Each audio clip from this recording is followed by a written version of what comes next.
اعوذ باللہ من الشیطان الرجیم بسم اللہ الرحمن الرحیم۔ معزز ناظرین السلام علیکم ورحمۃ اللہ وبرکاتہ۔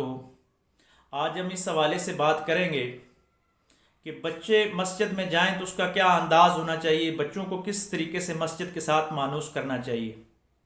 سب سے پہلے ہم حضور نبی کریم صلی اللہ علیہ وآلہ وسلم کی سیرت سے جا کے سبق لینے کی کوشش کریں گے کہ میرے آقا و مولا صلی اللہ علیہ وآلہ وسلم کی وہ ذات ہے کہ جب ممبر پہ خطبہ دے رہے ہیں تو حسنین کریمین مسجد کے اندر داخل ہوتے ہیں تو آپ خطبہ دیتے دیتے نیچے آتے ہیں اور ان کو اٹھا کے اپنے ساتھ اٹھا لیتے ہیں گود میں اور پھر خطبہ شروع کر دیتے ہیں۔ ہمارے نبی علیہ الصلوۃ والسلام کی یہ شان ہے کہ حضور علیہ الصلوۃ والسلام سجدہ کر رہے ہوں تو حسنین کریمین ان کے کندھوں پہ چڑھ جائیں تو ہمارے نبی علیہ الصلوۃ والسلام ان کی راحت کے لیے سجدے کو لمبا کر دیتے تھے۔ ہمارے نبی صلی اللہ علیہ وآلہ وسلم کی شان ہے کہ وہ بچوں کو مسجد میں بے دریغ آنے دیا کرتے تھے۔ وہ اس چیز سے روکا نہیں کرتے تھے کہ بچے مسجد میں آ کے چٹائیاں خراب کریں گے، شور و غل کریں گے، ایسی بات نہیں ہے، آپ بچوں کو مسجد میں آنے دیجئے۔ اللہ اور اس کے رسول صلی اللہ علیہ وآلہ وسلم نے بچوں کو مسجد میں آنے سے منع نہیں کیا ہے، لیکن افسوس آج کی ہماری مسجد کی انتظامیہ، مسجد کی کمیٹی اور کچھ شدت پسند علماء بار بار بچوں کو کہتے ہیں کہ بچے پیچھے چلے جائیں، بچے ادھر چلے جائیں، بچے شور کر رہے ہیں، بچوں کو سائیڈ کی صفوں میں بٹھانا چاہیے، کیونکہ یہ بچے دیکھتے ہیں جو چیز اس کی نقل کرتے ہیں، اس کی کاپی کرتے ہیں اور وہی چیز جا کے معاشرے میں پھیلاتے ہیں۔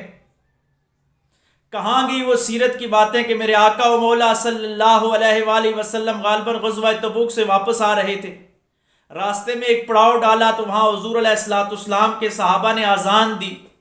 حضور علیہ الصلوۃ والسلام کے صحابہ نے جب اذان بلند کی تو وہ کچھ مشرکین کے بچے تھے، انہوں نے بھی اذان کی نقل شروع کر دی، اللہ اکبر اللہ اکبر۔ حضور علیہ الصلوۃ والسلام نے تبسم فرمایا، حدیث کا مفہوم ہے کہ آقا علیہ الصلوۃ والسلام نے فرمایا کہ ان بچوں کو لے آئیے میرے پاس۔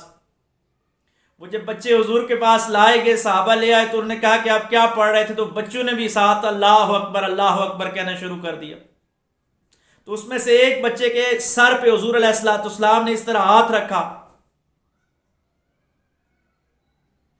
وہ بچے بڑے ہو کے صحابی رسول بن گئے، حضور علیہ الصلوۃ والسلام کی محبت میں آگے اسلام قبول کر لیا۔ اور کیوں نہ اسلام قبول کرتے جنہوں نے صحابہ کی نقل کر کے کم عمری میں اللہ اکبر کا نعرہ بلند کیا تھا، تو وہ اگر آج سچے دل سے پھر مسلمان ہو گئے تو وہ اپنے اس سائڈ سے سارے بال تراش لیا کرتے تھے، لیکن یہاں سے اوپر سے ان کے بال ہمیشہ قائم رہتے، انہوں نے کبھی بھی بال کٹوائے نہیں۔ تو صحابہ نے ان سے پوچھا کہ یہ بال آپ کیوں نہیں کٹواتے ہو؟ تو انہوں نے کہا وہ اس وقت جب میں نقل کرتے ہوئے میں نے اذان دی تھی، حضور علیہ الصلوۃ والسلام کے پاس لے کے گئے تھے تو حضور علیہ الصلوۃ والسلام نے اس جگہ ہاتھ رکھا تھا، میں کیسے گوارا کروں کہ جن بالوں پہ آقا و مولا صلی اللہ علیہ وآلہ وسلم کا ہاتھ لگاؤ تو میں وہ بالوں کو کٹا دوں۔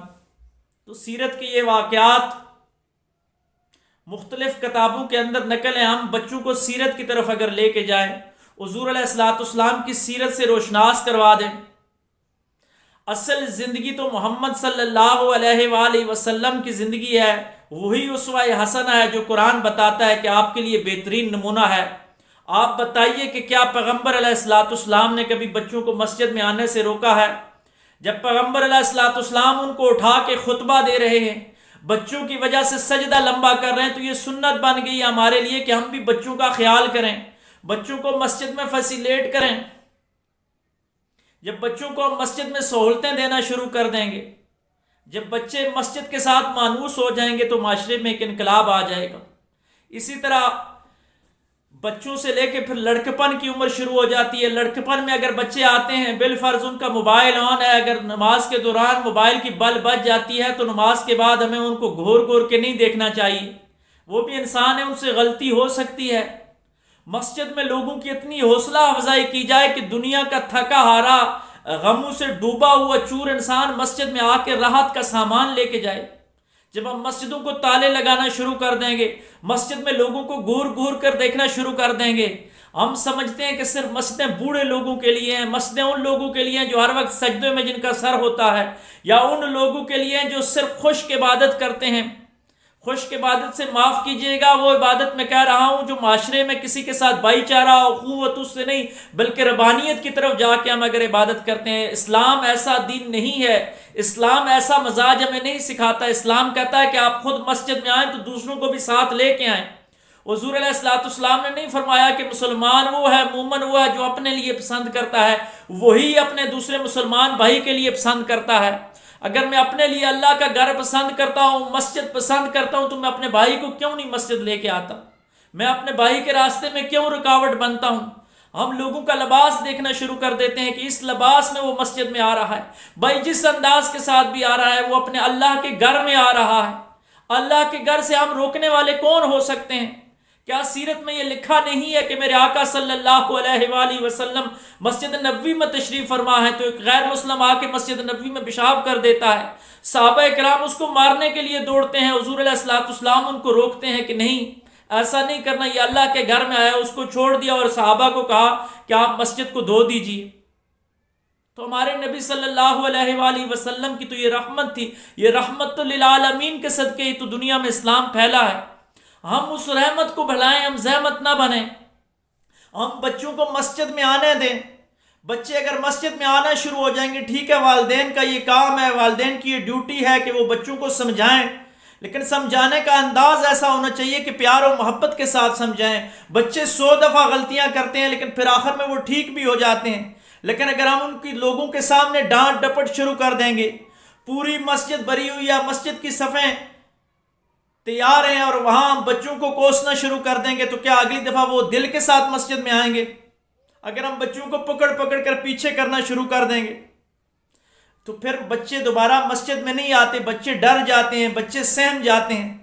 تو ہمیں بچوں کے حقوق کا خیال رکھنا چاہیے، بچوں کو مسجد میں لانے کے لیے انتظامات کرنے چاہیے۔ بلکہ میں تو یہ کہوں گا کہ ہماری مسجد کے انتظامیہ، علماء، مشائخ کو مسجد میں بچوں کے لیے کچھ ٹافیاں، کچھ اس طرح کے چیزوں کا اہتمام کرنا چاہیے کہ نماز کے بعد ان کو وہ دیں تاکہ بچے خوش ہو جائیں۔ کیا آپ اسلامی تاریخ سے واقف نہیں ہیں کہ بابا فرید رحمۃ اللہ علیہ کی والدہ جب وہ نماز پڑھتے تو مصلے کے نیچے شکر رکھا کرتی تھی؟ تبھی تو بابا فرید گنج شکر بنا کرتے تھے۔ جب مسجدوں میں شکریں رکھی جاتی تھی تو بابا فرید گنج شکر بنتے تھے۔ جب مسجدوں کے دروازے بند کر دیے ہم صوفیاء کی تعلیمات سے دور ہو گئے تو پھر ہم لوگ دہشت گرد پالنا شروع ہو گئے۔ ہمارا معاشرہ محبت والا معاشرہ ہے، ہمارا اسلام محبت والا مذہب ہے، ہمارا دین محبت والا مذہب ہے۔ اس میں انسان بچے بوڑھے جوان سب کے ساتھ محبت کرنا سکھائی گئی ہے۔ تو خدا کے لیے بچوں کے لیے مسجدوں کے دروازے کھول دیں۔ جتنے بچے مسجد میں آئیں گے یہ آج کے بچے کل کے ہمارے قائدین بنیں گے۔